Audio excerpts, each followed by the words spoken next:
Þetta er verkefni 14 á blaðsíðu C17, 14 multilevel list.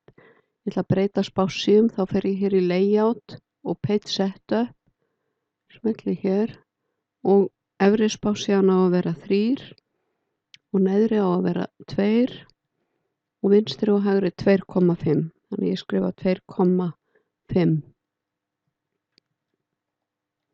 Ég þarf ekki að skrifa CM og þið getið fært ykkur hér upp eða niður í örfunum til að breyta.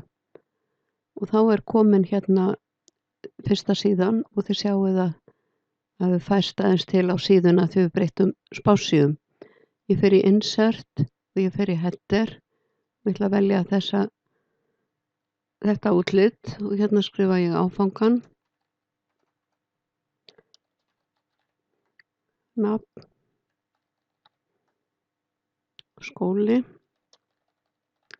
og ég er stödd hér þegar ég fer á homeflipan og set línu undir haus og ég breyti letrinu í 10 punkta. Síðan ætla ég að fara í fót og ég er stödd hérna fyrir miðju. Hér í header og footer flipanum vel ég page number og ég vel current position og plain number. Þá fæ ég blaðsíðunúmerið.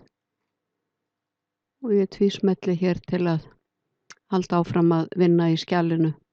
Og ég sýni ykkur í öðru myndskeiði hvernig þið setjið svona stigskiptan lista á texta. Þannig að ég ætla að vista.